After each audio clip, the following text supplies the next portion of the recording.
I'm delighted to have you as part of this community. Welcome, welcome, welcome. Welcome to another exciting video, where we'll be shedding light on primitive accumulation of capital. In Marxian economics and preceding theories, the problem of primitive accumulation, also called previous accumulation, prior accumulation, or original accumulation of capital, concerns the origin of capital and therefore how class distinctions between possessors and non-possessors came to be. Now, let's dig deeper into concept and unveil the hidden treasures it holds within.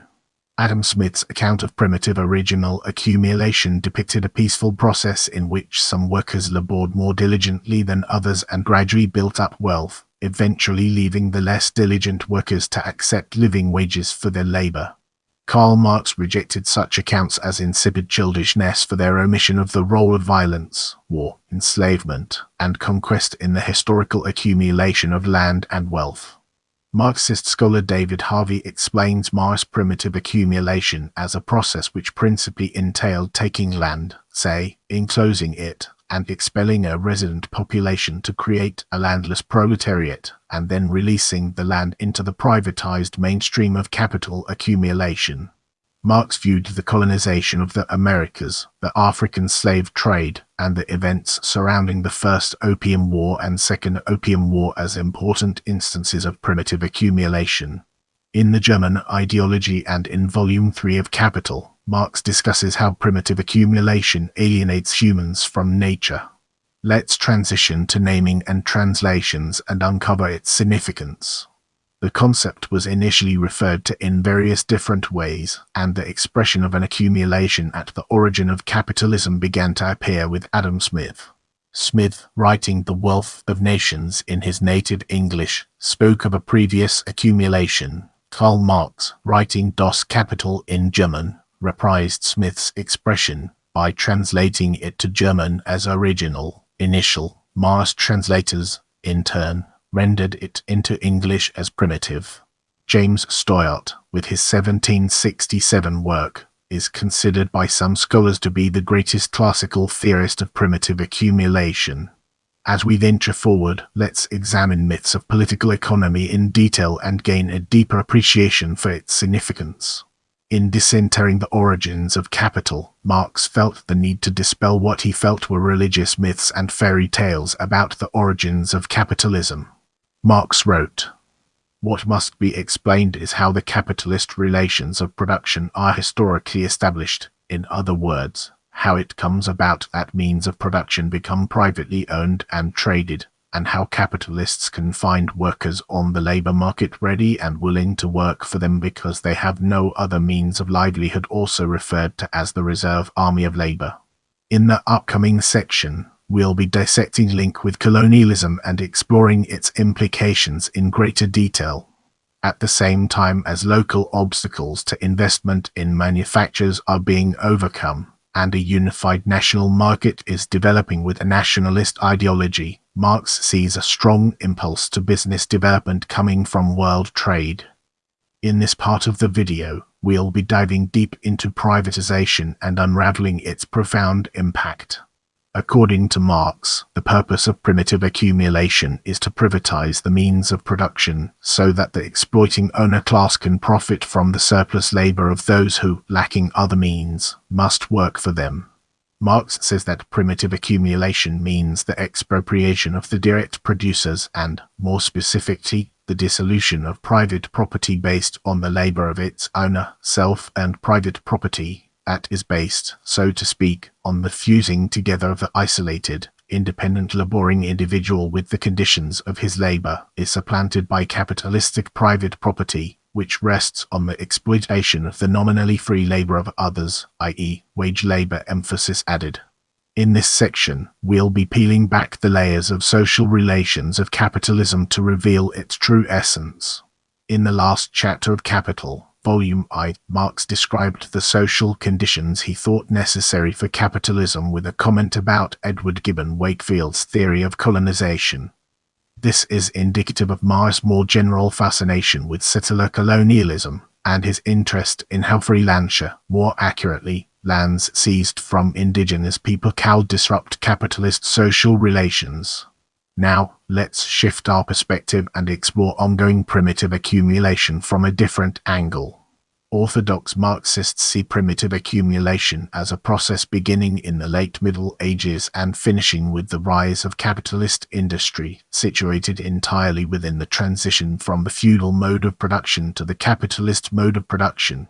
However, this can be seen as a misrepresentation of both Marx ideas and historical reality, since feudal-type economies persist in various parts of the world, even in the 21st century. Marx's description of primitive accumulation may also be seen as a special case of the general principle of capitalist market expansion. In part, trade grows incrementally, but often the establishment of capitalist relations of production involves force and violence.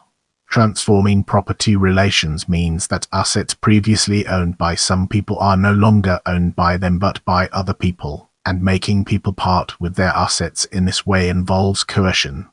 This is an ongoing process of expropriation, proletarianization, and urbanization. In his preface to Das Kapital, Vol. 1, Marx compares the situations of England and Germany and points out that less developed countries also face a process of primitive accumulation. Marx comments that if, however, the German reader shrugs his shoulders at the condition of the English industrial and agricultural laborers, or in optimist fashion comforts himself with the thought that in Germany things are not nearly so bad, I must plainly tell him, the tale is told of you. Marx was referring here to the expansion of the capitalist mode of production, not the expansion of world trade through expropriation processes. He continues, intrinsically, it is not a question of the higher or lower degree of development of the social antagonism that results from the natural laws of capitalist production. It is a question of these laws themselves, of these tendencies working with iron necessity towards inevitable results. The country that is more developed industrially only shows to the less developed the image of its own future. Moving ahead, let's uncover the hidden gems within David Harvey's theory of accumulation by dispossession and discover their significance. David Harvey expands the concept of primitive accumulation to create a new concept, accumulation by dispossession, in his 2003 book, The New Imperialism. Like Mandel, Harvey claims that the word primitive leads to a misunderstanding of the history of capitalism, that the original, primitive phase of capitalism is somehow a transitory phase that need not be repeated once commenced. Instead, Harvey maintains that primitive accumulation by dispossession is a continuing process within the process of capital accumulation on a world scale. Because the central Marxian notion of crisis via overaccumulation is assumed to be a constant factor in the process of capital accumulation, the process of accumulation by dispossession acts as a possible safety valve that may temporarily ease the crisis.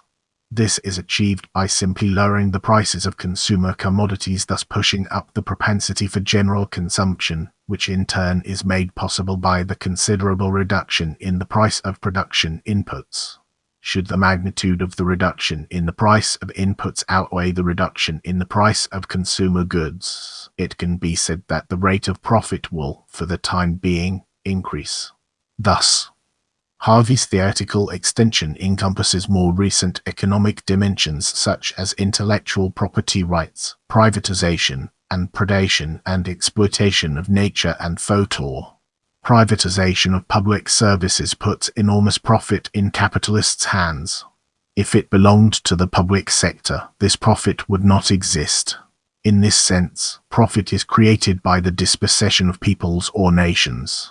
Destructive industrial use of the environment is similar because the environment naturally belongs to everyone, or to no one. Factually, it belongs to whoever lives there. Multinational pharmaceutical companies collect information about how herbs or other natural medicines are used among natives in less developed countries, do somewhere to find the materials that make those natural medicines effective, and patent the findings. By doing so, multinational pharmaceutical companies can now sell the medicine to the natives, who are the original source of the knowledge that made the production of medicine possible. That is, dispossession of folklore knowledge, wisdom, and practice through intellectual property rights. David Harvey also argues that accumulation by dispossession is a temporary or partial solution to overaccumulation. Because accumulation by dispossession makes raw materials cheaper, the profit rate can at least temporarily go up. Harvey's interpretation has been criticized by Brass, who disputes the view that what is described as present-day primitive accumulation, or accumulation by dispossession, entails proletarianization. Because the latter is equated by Harvey with the separation of the direct producer, mostly smallholders, from the means of production land, Harvey assumes this results in the formation of a free workforce. By contrast, Brass points out that in many instances, the process of depeasantization leads to workers who are unfree because they are unable personally to commodify or recommodify their labor by selling it to the highest bidder. Let's now turn our attention to Schumpeter's critique of Marx theory and examine its role within a larger context. The economist Joseph Schumpeter disagreed with the Marxian explanation of the origin of capital because Schumpeter did not believe in exploitation. In liberal economic theory, the market returns to all people the exact value they have provided it. Capitalists are just people who are very adept at saving and whose contributions are especially magnificent, and they do not take anything away from other people or the environment. Liberals believe that capitalism has no internal flaws or contradictions, only external threats. To liberals, the idea of the necessity of violent primitive accumulation to capital is particularly incendiary. Schumpeter wrote rather testily. Schumpeter argued that imperialism was not a necessary jumpstart for capitalism, nor is it needed to bolster capitalism, because imperialism predated capitalism. Schumpeter believed that, whatever the empirical evidence, capitalist world trade could in principle expand peacefully.